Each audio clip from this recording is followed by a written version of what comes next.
자, 여러분 차트 모양 참 한숨만 나옵니다. 어제 오늘 다들 매매하시기 정말 힘드셨을 겁니다. 우리가 4시간 봉상에서 기존까지 활용할 수 있었던 채널이 하나 있었죠. 이런 식으로 상승 채널 하나 잡을 수 있었는데 이 중간선 뚫어주지 못하고 낙하폭이 시작됨으로 인해서 여기 이 자리를 기점으로 하나의 저항선을 이렇게 생성할 수 있었겠죠. 여기 이 자리가 어제 이 사실은 핵심 화두였습니다. 1시간 봉상에서는 마치 여기를 뚫는 듯한 모습을 보여줬었습니다. 이게 개미들 꼬시기 딱 좋은 무빙이죠. 하지만 가장 중요한 것은 역시 HTF, 하이어 타임 프레임, 높은 시간봉에서 검증을 하셔야 된다. 4시간 봉상에서 아웃이 나지 않았기 때문에 이 자리는 오름숏으로 보셔야 된다. 브리핑룸 통해서 공유 드릴 수 있었죠. 이 자리 왔기 때문에 숏 질렀고 이를 생각하면서 들어가야 됩니다. 왜? 기다렸던 자리가 왔고 매크로 이슈가 받쳐주고 있었기 때문에 상승 동력이 없었을 것이다. 위쪽에 와도 겹저항이 너무나도 많은 그런 구간이었다. 결과적으로 유효타로 적용하면서 68.1K 진입가 여기 이 자리였죠. 나가는 자리가 우리가 기존까지 날봉상에서 잡을 수 있었던 시즌 저항선 잡아드렸습니다. 지나간 시즌에 명확한 고점 두 자리를 연결했을 때 우리는 하나의 채널선을 받아볼 수 있었는데 그 채널의 하단이 보여주고 있는 자리가 지금 우리가 나왔던 자리와 정확히 일맥상통하는 여기 이 자리다. 65.6K 이 자리 도착했으면 털고 나와야죠. 이런 식의 움직임 내면서 최종적으로 73% 수익까지 뽑아낼 수 있었는데 여러분 이 움직임을 반드시 기억하셔야 됩니다. 정말 많이 나오는 패턴이죠. 리테스트 실패하고 다시 올라가는 척 하다가도 결국 실패하고 꼬꾸라지는 이런 식의 움직임. 상승 채널에 대해서 테스트 실패했기 때문에 추락분이 나왔던 것이고 하락 저항선에 대해서 돌파를 실패했기 때문에 추락분이 나왔다. 이 포인트가 정말 중요하다라는 건데 오늘 10시 반에 나오는 지표 발표가 하나 있죠. 오늘 정말 핵심적인 지표가 나옵니다. 어떤 지표냐? CPI 지표가 나온다라는 거죠. 하락분 이후에 최초로 등장하는 그 CPI 지표인데 어제 테스트 실패의 의미와 이 CPI를 종합해서 우리가 반드시 플랜을 갖고 있어야 된다. 자, 그렇다면 어떤 플랜인가 지금부터 같이 한번 알아보겠습니다.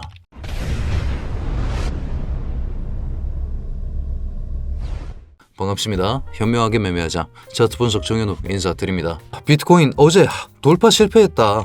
더 떨어질 것이다. 추가 하락의 기점이 되어줄 것이다 라고 말씀드렸죠. 차트는 그대로 흘러갔습니다. 자리를 한번 보겠습니다. 4시간 봉상에서 명확한 여기 이 자리가 인트로에서도 소개드렸다시피 이런 식으로 잡았던 여기 중단선 자리의 기점이었기 때문에 저항선 설계해야 된다. 결국 이 저항선 못 뚫어주고 지금까지 이 추세가 유지되고 있다. 하락 추세가 유지되고 있다. 여기 뚫릴만 했습니다. 분명히 여기 뚫릴만 했고 그렇기 때문에 이 테스트 실패가 가져가는 문제가 정말 많다라는 겁니다. 위쪽의 겹저항이 사실은 산더미였습니다, 여러분. 여기 뚫어준다고 하더라도 이 상승 채널 여기 밑바닥에서 다시 한번 테스트 실패 그 가능성이 정말 높았고 4시간 봉상으로도 확인되고 있는 이 장악형 캔들 기반으로도 추락분이 나오기 정말 좋은 이만큼의 겹저항 구간이 존재했었는데 문제는 어제 테스트가 너무 매갈이 없이 실패해버렸다. 적어도 전고라인 여기 이 자리 정도는 장악해주는 그런 식의 움직임이 나왔어야 했지만 전혀 그러지 못했다.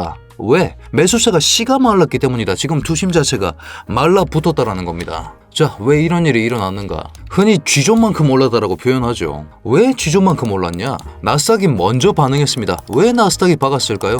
어제 포문을 연 건 마이클 버리였습니다. 마이클 버리라고 아십니까? 2008년에 빅쇼트 예견해서 한 건 제대로 해먹고 그 다음부터 맨날 숏 미친 쇼충이인데 맞추는 적이 없는 마이클 어리버리가 팔란티어 추락할 것이다.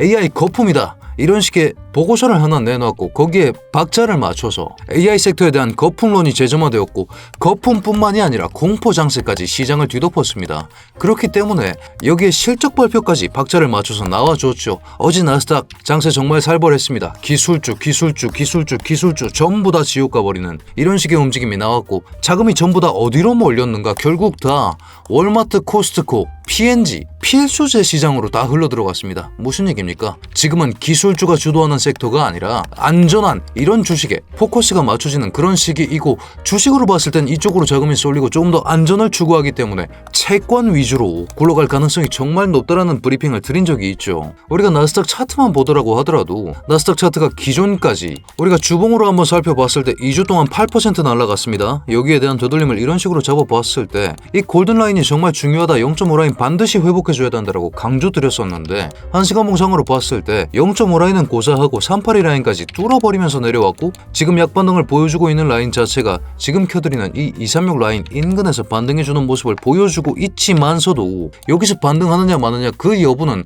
오늘 나올 CPI에 따라서 갈릴 수밖에 없는 그런 장세가 마련되고 있다. 이 부분 강조드리고 있는 겁니다. 투심이 얼어붙고 있고 나스닥이 버틸 수가 없는 그런 장세가 나와주고 있다. 그렇기 때문에 자금이 나스닥에서도 이탈하고 기술주에서도 이탈하면서 전부 다 어디로 빠졌느냐? 미 국채로 빠졌다. 여러분 미 국채 차트 한번 보겠습니다. 이런 식으로 급락이 잡혔고 어제 날봉으로 한번 확인해봐도 어제 날봉상으로 2.17%가 빠졌습니다. 여러분 이 차트는 미 국채 금리 차트입니다. 금리 차트이기 때문에 음봉만큼 국채에 대해서 수요가 늘어났다라고 해석을 하셔야 되는 것이고 수요가 늘었다. 안전자산으로의 수요가 늘었다. 그렇기 때문에 우리가 반드시 병행하면서 체크해야 되는 ES 차트 한번 보겠습니다. S&P 500 선물 차트입니다. 이것도 지금 지옥 가고 있는 모습 보여지고 있죠. 여러분 이런 식으로 우리가 비트코인에 투자하기 위해서는 특히나 지금같이 매크로 이슈가 장세를 뒤덮었을 때는 이런 식의 정보값들을 모조리 취합하신 다음에 알고 나서 투자를 하셔야 된다. 이 부분 강조드리고 있는 겁니다. 차트 분석 정현우 제가 매일 이런 식의 매크로 이슈들과 시황들까지 그리고 비트코인 차트 분석까지 한 편씩 꾸준히 올려드리고 있으니까요. 여러분들 지금 구독 한 번씩 눌러두셔서 이런 식의 인사이트들 반드시 가져가셔야 된다고 말씀드리고 있는 것이죠. 자 그렇다면 논리 이어나가 보겠습니다. 이런 상황에서 오늘 밤에 CPI가 나옵니다. 미리 말씀드리겠습니다. 이거 잘 나온다고 파월이 금리 내려주진 않습니다. 기준금리를 내리지는 않을 것이란 얘기죠. 왜? 이 양반 이제 짐 싸고 나갈 준비하고 있습니다. 케빈 옷이 언제 들어옵니까? 케빈 옷이 5월 돼서 들어올 것이고 그렇기 때문에 지금 파월 입장에서 모험을 할 필요가 없다. 이미 충분히 욕먹은 사람이죠. 자 그러면 현우야 지금 기준금리도 상관이 없는데 CPI를 왜 봐야 되느냐? 이 부분은 여러분 돈의 흐름 때문에 보셔야 된다는 겁니다. 제가 지금까지 무슨 말씀 드렸습니까? 나스닥에서도 기술주에서도 지금 필수제로 이동하고 있는 안전자산 선호 흐름이 지금 보이고 있습니다. 거기에 더불어서 우리가 국채금리까지 확인을 했죠. 국채금리 떨어진다. 수요가 증가하고 있다는 말씀까지 말씀드렸습니다. 자 그렇다는 상황에서 CPI가 잘 나와준다면 어떤 일이 가능하냐면 시장이 기계적으로 반응합니다. 물가 잡혔네. 국채금리가 내려가겠네. 국채금리가 바닥을 끼면 여기로 들어갔던 돈들이 무슨 생각을 할까? 채권에 짱 박혀 있어봤자 이자도 쥐꼬리네. 재미가 없다. 이 생각이 드는 순간 이 유동성이 다시 밖으로 튀어나온다는 겁니다. 여러분 이런 식의 정보값들을 반드시 실시간으로 받아보시면서 매매하셔야 어제 이런 식의 페이크 무빙에 속지 않고 살아남을 수 있다는 점 강조드리고 있는 것이죠. 그렇기 때문에 이런 내용들 가장 빠르게 브리핑 드리고 있는 제 실시간 브리핑룸 어제도 스윙 한 자리로 73% 먹고 단타로 137% 먹었습니다. 기존 기반으로 근거가 확실한 자리에서만 매매하는 방식으로도 이런 식의 수익을 가져갈 수 있다는 말씀 드리고 있는 것이죠. 저희 차트 분석 정현우 구독자 여러분들 들어오실 수 있게끔 실시간 브리핑룸 링크 하나 걸어뒀으니까요. 원클릭으로 입장 가능하시게끔 조치해뒀습니다만 다만 저희가 구독자 전용으로 운영 중에 있기 때문에 아직까지 구독, 좋아요 눌러주지 않으셨다면 지금 한 번씩만 부탁드리면서 제가 작성해드리는 근거들 타점을 따라오지 않으시더라도 이런 경제지표 발표 사항이나 차트 브리핑까지 꼭 받아가시면서 매매를 하셔야 된다고 강조드리고 있는 것이죠. 자 그렇다면 논리 이어나가 보겠습니다. CPI 지금 예측치가 2.5%가 나오고 있습니다. 무슨 얘기냐? 여러분 경제 캘린더 들어가시면 이런 화면이 나옵니다. 지난 CPI 실측치가 2.7%였는데 이번 예측치가 2.5% 나오고 있습니다. 얼마가 나오던 간에 중요한 건 예측치와의 괴리입니다. CPI 물가지수죠. 결국 파월이 뭐라 그랬습니까? 노동시장 견고하다는 거 증명해 줬을 때도 안 중요해. 야 물가가 제일 중요해. 이렇게 얘기를 해놓은 상황이기 때문에 이 인플레이션 관련한 CPI 지수가 반드시 낮게 나와줘야 됩니다. 2.5보다 언더, 2.4에서 2.3이 나와줘야만이 우리가 다시 한번 나스닥 기술주들을 살려내면서 비트코인까지 자금 흐름이 이어질 수 있다. 지금 2.6, 2.7이 나와버리면 안 그래도 지금 투자 자산들 도망가서 안전자산으로 돈이 다 숨어버렸는데 그 추세가 더더욱 과속화되면서 나스닥 다시 한번 추락하는 움직임이 나올 것이다. 이런 식의 관점을 드릴 수가 있는 것이죠. 여러분 나스닥 차트 우리가 한번 병행해서 보겠습니다. 지금 236 라인에 걸쳐있는 거 보이시죠? 나스닥 차트 여기 이 지옥 밑바닥 갔던 날 기억나십니까?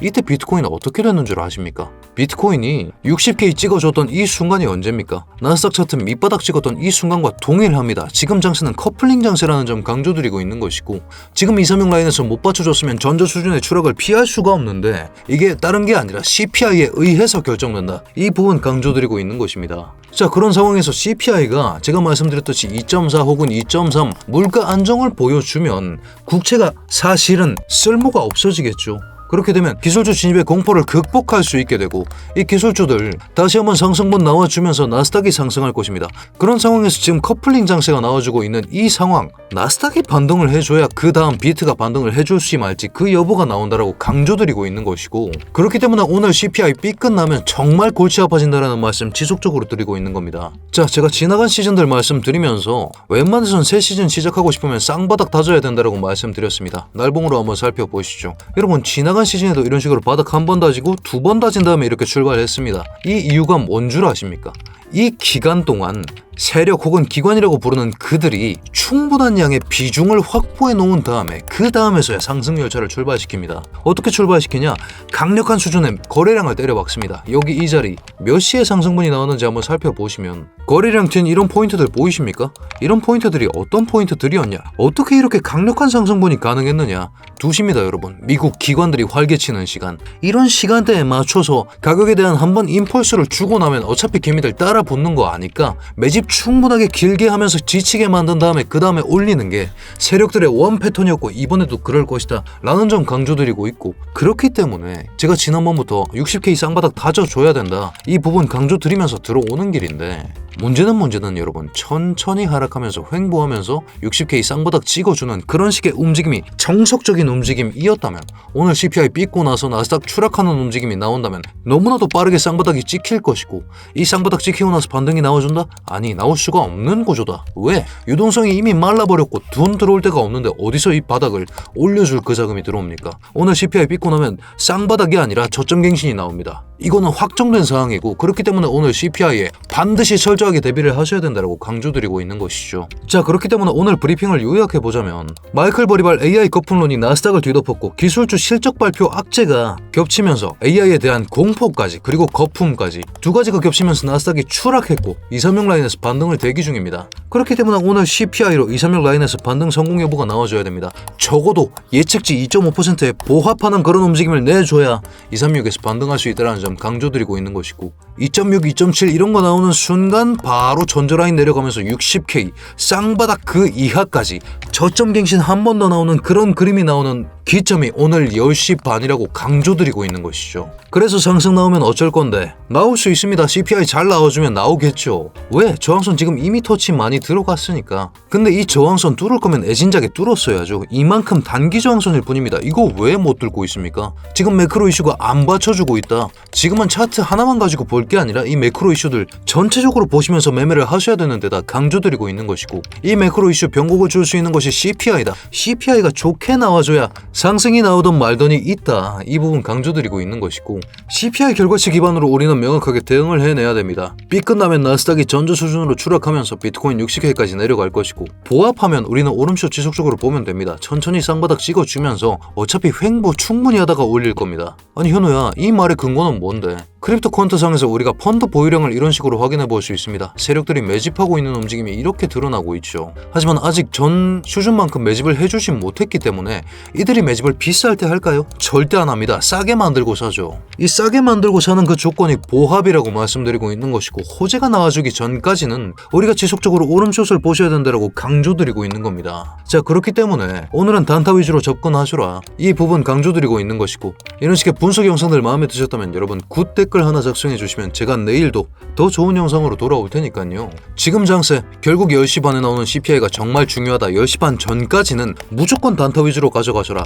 차트 브리핑 지속적으로 들으면서 단기 타점 한 건씩 이렇게 메이드 시켜드리고 들어오는 길인데, 제 후속 실시간 브리핑과 이 실시간 타점들 브리핑룸 통해서 전해드리고 있으니까요. 이 내용까지 꼭 받아가시고 저희 차트 분석 정현우 구독자 여러분들, 오늘은 리스크 관리에 최대한 주안점 두셔서 모두 계좌 우상향을 이뤄낼 수 있는 좋은 하루 되시길 바라겠습니다.